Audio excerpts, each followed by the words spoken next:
Welcome to my channel. Hello বন্ধুরা, so আজকে আমি চলে গিয়েছিলাম ঘুরতে একটা পার্কে। সো আমরা 4 বন্ধু মিলে 4টা টিকিট কিনে চলে যাই পার্কের মধ্যে। সো পার্কের মধ্যে খুব বেশি রাইডও ছিল না, 2-একটা রাইড ছিল পিচ্চিদের জন্য, আর দোলনা ছিল। বসার ব্যবস্থা অনেক ভালো ছিল। পরে আমি দোলনা চড়তে বসে পড়ি অ্যান্ড অনেক কিছু কেনাকাটাও করি। সে ঠিক কেনাকাটা করলাম অবশ্যই ভিডিওটা শেষ পর্যন্ত দেখলে জানতে পারবেন। তো ভিডিওটা শেষ পর্যন্ত দেখবেন। আর এটা রাতে অনেক বেশি সুন্দর লাগবে, বিকজ রাতে লাইটিংয়েরও ব্যবস্থা ছিল। সো আমরা 2 ফ্রেন্ডের হাতে মেহেদি পড়া ছিল। সো বললাম মা একটা পিক তুলে পরেও আমাকে এই লাল শাপলাটাও দেয়। আর এইখানে গাছগুলো অনেক সুন্দর ছিল। ফুলের গাছের পাশাপাশি এখানে বিভিন্ন ফলের গাছও ছিল। সো যারা যারা এখনো সাবস্ক্রাইব করেন বা সাবস্ক্রাইব করুন, অ্যান্ড আমাকে কমেন্ট করে জানাবেন আমার ভিডিওগুলো কেমন হয়। এখানে ফটো তোলার জন্য বিভিন্ন ডেকোরেশন করে রেখেছিলেন। সো যে কেউ ফটো তোলার জন্যও যেতে পারবে। আর এখানে যে রিয়েল ফুলগুলো অনেক সুন্দর লাগতেছিল আমার কাছে। একটা লাইক দিয়ে চ্যানেলটা সাবস্ক্রাইব করে ফেলুন আপনারা। এখানে পেয়ারা গাছও ছিল, আমের গাছও ছিল।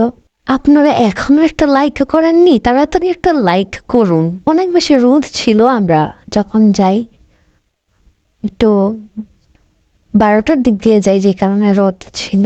আর এখানে পেয়ারা গাছটা অনেক সুন্দর লাগতেছিল। আর আমাকে যদি কেউ কমেন্ট করে বলেন তার নাম বা কোনো ইমোজি কিছু একটা আর্ট করে দিতে, আমি অবশ্যই তাকে আর্ট করে দেব। সো আমাকে কমেন্ট করে বলবেন। পরে আমরা এখানে এই দোলনাটাও চড়ি। অ্যান্ড এখানে ওই দিকের কর্নারে 2টা স্টল ছিল, একটা ফুচকার স্টল আর একটা বিভিন্ন ধরনের কসমেটিক্স এর প্রোডাক্ট, বা সি বিচে গেলে আমরা যা কিনতে পছন্দ করি ওই ধরনের প্রোডাক্টও ছিল। কিছু জিনিস ছিল এখানে। তো ওইখান থেকে আমরা কেক কিনলাম, অবশ্যই ভিডিও শেষে জানতে পারবেন। তো চটপটি খাওয়ার পরে আমরা চলে যাব ওই দোকানটায়।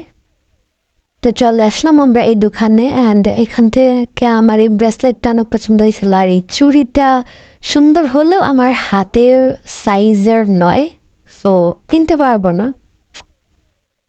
আপনারা এখন এই সাবস্ক্রাইব করে ফেলুন। আমি এখান থেকে কি কি কিনলাম আপনারা অবশ্যই গেস করে কমেন্টে আমাকে জানাবেন আমি এখান থেকে কি কি কিনেছি। আর ওই পাশে না অনেক সুন্দর সুন্দর জিনিস ছিল, বাট আমার ভিডিওটা একটু ফাস্ট হয়ে গেছে। তো এখান থেকে আমি কয়েকটা জিনিস কিনে, এই যে সি বিচে আমরা গেলে কিন্তু আমরা এই প্রোডাক্টগুলো কিনতে অনেক বেশি পছন্দ করি অ্যান্ড কিনিও। সো আপনারা অবশ্যই কমেন্ট করে জানাবেন যে আমি এখান থেকে কী কী কিনলাম। এটা কিন্তু আমার অনেক পছন্দ হয়েছিল। কলম রাখা যেত, মেহেদি স্টিকার কিনে আমার ফ্রেন্ড। পরে আমরা চলে আসি অ্যান্ড আজকে ভিডিওটি এই পর্যন্তই। Bye bye, thanks for watching and subscribe my channel.